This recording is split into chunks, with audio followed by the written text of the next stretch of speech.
क्या आपके भी दांत पीले पड़ चुके हैं? दांतों की चमक खत्म हो गई है? दांतों में सालों पुराना कीड़ा लगा है जिससे दांतों का दर्द और दांत झड़ने लगे हैं, वक्त से पहले हिल रहे हैं, आपके मसूड़ों में इन्फेक्शन हो गया है और खून आने लगा है, और इन चीजों के साथ साथ मुंह से स्मेल भी बहुत आती है कि शर्मिंदगी महसूस होने लगी है, और अब तो मुंह में छाले भी बनते हैं जिनको हम माउथ अल्सर कहते हैं। अगर आप इन तमाम प्रॉब्लम्स में से किसी भी एक प्रॉब्लम से गुजर रहे हैं तो आज की ये रेमेडी खास तौर पर आपके लिए है। बहुत से लोग पान, छालिया या गुटखे के इस्तेमाल से पैदा होने वाले इन जिद्दी दाग धब्बों से इतने परेशान और मायूस हो चुके हैं कि इन्हें लगता है कि अब ये कभी भी साफ नहीं होंगे। कुछ लोग मुंह के छालों और दर्द से इस कदर तंग हैं कि खाना पीना भी मुहाल हो गया है। आज मैं आपके लिए कोई बाजारी नुस्खा नहीं बल्कि एक ऐसी कदीम और खास देसी रेमेडी लेकर आई हूँ जो आपके दांतों को न सिर्फ सफेद मोतियों की तरह चमकाएगी बल्कि जड़ से इन तमाम बीमारियों का खात्मा कर देगी। ये नुस्खा जादू की तरह असर करता है। ये आपके दांतों पर जमी मैल की तहें, गुटके और पान के वो सख्त निशानात जो ब्रश करने से भी नहीं जाते,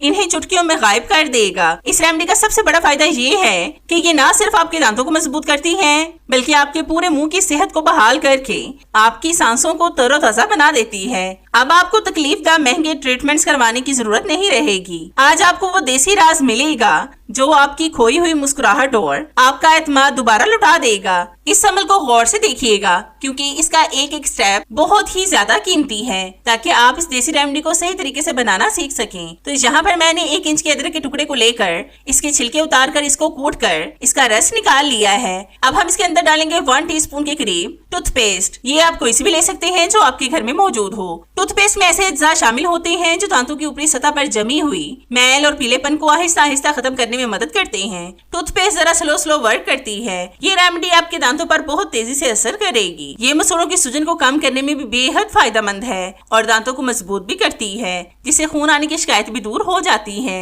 अगर आपको ठंडा गर्म लगने की शिकायत है तो वो भी इससे ठीक हो जाएगी। अगर दांत में दर्द हो रहा हो तो अदरक का एक छोटा सा टुकड़ा चबाने से या इसके पानी से कुल्ली करने से दर्द में काफी सुकून मिल जाता है। ये कुदरती दर्दकश दवा का काम करता है। बहुत से लोगों के मुंह में से बदबू आती है जो बड़ी शर्मिंदगी का बाइस बनती है। अदरक में ऐसी ताकत होती है जो मुंह के जरासीमों को मार देती है, जिससे आपकी सांसें ताजा रहती हैं और बदबू गायब हो जाती है। फिर हम लेंगे 4 से 5 लौंग। इनको कूटकर हम इनका पाउडर बना लेंगे। अगर अचानक रात को दांत में शदीद दर्द शुरू हो जाए तो 1 लौंग दांत के नीचे दबा लें या फिर थोड़ा लौंग का तेल रुई पर लगाकर उस दांत पर रख लें। ये इतनी जल्दी दर्द खींच लेता है कि आपको खुद यकीन नहीं आएगा। ये लौंग एक तरह से दर्द को सुन कर देते हैं। दांत में जो कीड़ा लग जाता है, लौंग का असर इस कीड़े को मजीद फैलने से रोकता है। इसका जायका और असर जरासीमों को अंदर ही अंदर मार देता है। अगर मसूड़े सूज गए हैं, फूल गए हैं या इनमें से खून आता है तो लौंग से बहुत सुकून होता है। ये सूजन को कम करने में बेहद फायदेमंद है।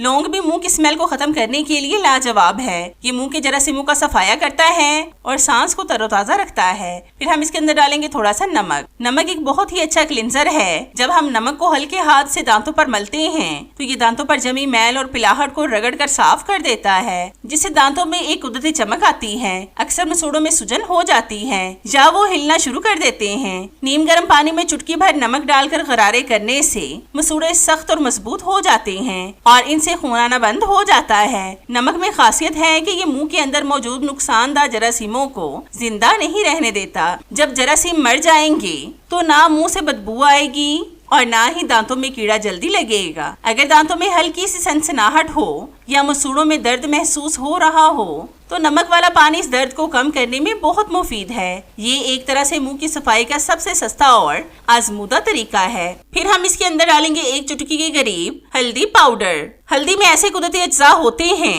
जो दांतों पर जमी पीली तह और जिद्दी दागों को साफ करने की सलाहियत रखते हैं। ये दांतों को दोबारा कुदरती चमक देने में बहुत ज्यादा मददगार हैं। हल्दी का सबसे बड़ा फायदा ये है कि ये सूजे हुए या दुखते हुए मसूड़ों को फौरी आराम पहुंचाती है। अगर मसूड़ों से खून आता है तो हल्दी इसे रोकने में जादू जैसा काम करती है। हल्दी में कुदरती तौर पर जरासीम मारने की बहुत ज्यादा ताकत होती है। ये दांतों के अंदर छुपे इन जरासीमों को खत्म करती है जो दांतों में कीड़ा लगने और इनको खोखला करने की वजह बनते हैं। अगर मुंह में छाले बन गए हों तो हल्दी का हल्का सा लेप लगाने से या इसके गरारे करने से छालों की जलन कम हो जाती है और वो जल्दी ठीक हो जाते हैं। हल्दी का रंग तेज होता है, इसलिए ये ब्रश पर या मसूड़ों पर थोड़ा पीला निशान छोड़ सकती है, लेकिन फिक्र ना करें, पानी से अच्छी तरह से कुल्ली करने से वो साफ हो जाता है। फिर हम इसके अंदर डालेंगे थोड़ा सा नींबू का रस। नींबू दांतों के लिए एक बेहतरीन कुदरती क्लींजर का काम करता है। ये दांतों पर जमी हुई मैली तह और पीलेपन को तेजी से साफ करता है और दांतों में एक कुदरती चमक पैदा करता है। जिन लोगों के दांतों पर पान, गुटके, छालिया या चाय कॉफी के पुराने और जिद्दी दाग पड़े हैं, नींबू इन दागों को तोड़ने में बहुत ज्यादा मदद करता है।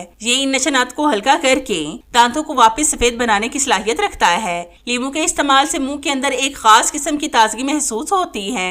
ये मुंह में मौजूद बैक्टीरिया को खत्म करके सांसों को महकाता है और मुंह को मुकम्मल तौर पर साफ सुथरा रखता है। अगर आप किसी देसी मंजन में चंद कतरे नींबू का रस मिलाकर इस्तेमाल करें तो ये सफाई के अमल को बहुत तेज कर देता है और दांतों की गहराई तक जमी हुई मैल को निकालने में मदद करता है। फिर हम इसके अंदर डालेंगे half tea spoon baking soda. Baking soda का सबसे बड़ा फायदा ये है कि ये दांतों पर जमी पिलाहट को बहुत तेजी से साफ करता है। ये एक तरह से सफेद स्क्रबर का काम करता है जो दांतों की ऊपर वाली सतह से दाग धब्बों को खुरच कर निकाल देता है। हमारे मुंह के अंदर जो तेजाबियत होती है वो दांतों को खराब करने और इन्हें कमजोर करने की बड़ी वजह बनती है। बेकिंग सोडा इस तेजाबियत को खत्म करके मुंह का pH लेवल मुतवाजन रखता है, जिससे दांत कीड़ा लगने से महफूज रहते हैं। ये मुंह की बदबू के लिए बहुत ज्यादा जबरदस्त है। ये मुंह के जरासीमों को मार कर सांसों को काफी देर तक ताजा रखता है। दांतों पर जो चिपचिपी सी तह जम जाती है जिसे पेलाक कहते हैं, बेकिंग सोडा इसको नरम करके साफ करने में बड़ी मदद देता है, जिससे दांत हमवार और साफ महसूस होते हैं। अब हम इसके अंदर डालेंगे 2 चुटकी के करीब फटकड़ी का पाउडर। फटकड़ी का सबसे बड़ा फायदा ये है कि ये ढीले दांतों को मजबूती देती है। ये मसूड़ों के पट्टों को सुकड़कर इन्हें दांतों के साथ मजबूती से जकड़ लेती है, जिससे हिलते हुए दांतों में बहुत फर्क पड़ता है। अगर मसूड़ों से खून आता है तो फटकड़ी का पानी जादू की तरह काम करता है। ये खून वाली जगह को फौरन सुकून देकर खून को फौरन बंद कर देता है। मसूड़ों की सूजन या दर्द में फटकड़ी बेहतरीन है। ये अपने जरासीम कश असर से सूजन को कम करती है और दर्द में फौरी आराम पहुंचाती है। ये मुंह के अंदर छुपे इन जरासीमों को जड़ से खत्म करती है जो मुंह में बदबू पैदा करते हैं या दांतों में कीड़ा लगाने का बाइस बनते हैं। फटकड़ी दांतों पर जमी मैल और पिलाहट को साफ करने में मदद करती है और मुंह को बिल्कुल क्लीन रखती है। फिर हम लेंगे 4 से 5 काली मिर्चें। इनको कूटकर हम इनका पाउडर बना लेंगे। अगर दांतों में दर्द हो रहा हो तो काली मिर्चों का पाउडर उस जगह लगाने से दर्द में बहुत जल्द आराम मिलता है। ये दर्द को सुन करके सुकून पहुंचाती हैं। काली मिर्चों में ऐसी खासियत होती हैं जो दांतों में लगने वाले कीड़े की जरासीमों को रोकती है। ये कीड़े को बढ़ने से रोकने में बेहद फायदेमंद है। काली मिर्चें मुंह के बैक्टीरिया को खत्म करती हैं, जिससे मुंह से आने वाली नागवार बदबू दूर होती है और सांसें ताजा रहती हैं। अगर मसूड़ों में सोजिश हो या वो दुख रहे हों तो काली मिर्चों का हल्का सा इस्तेमाल सोजिश को कम करने में मदद करता है, क्योंकि इसमें कुदरती तौर पर सोजिश को खत्म करने की ताकत होती है। अब आपने इस पेस्ट की थोड़ी सी मिकदार को ब्रश पर लगाकर अच्छी तरह से दांतों और मसूड़ों पर रब करना है। हफ्ते में सिर्फ 2 दिन इसका इस्तेमाल करें और बाकी दिन अपने घर वाले टूथपेस्ट का। आप देखना कि मुंह, मसूड़ों और दांतों के हवाले से आपकी सारी की सारी प्रॉब्लम सॉल्व हो जाएंगी। तो है ना कितना बेस्ट आइडिया घर में दांतों की तमाम प्रॉब्लम्स को सॉल्व करने का, जिस पर हमारा 1 रुपया भी खर्च नहीं हुआ। आपको मेरा ये आइडिया कैसा लगा मुझे कमेंट्स में लाजमी बताएं।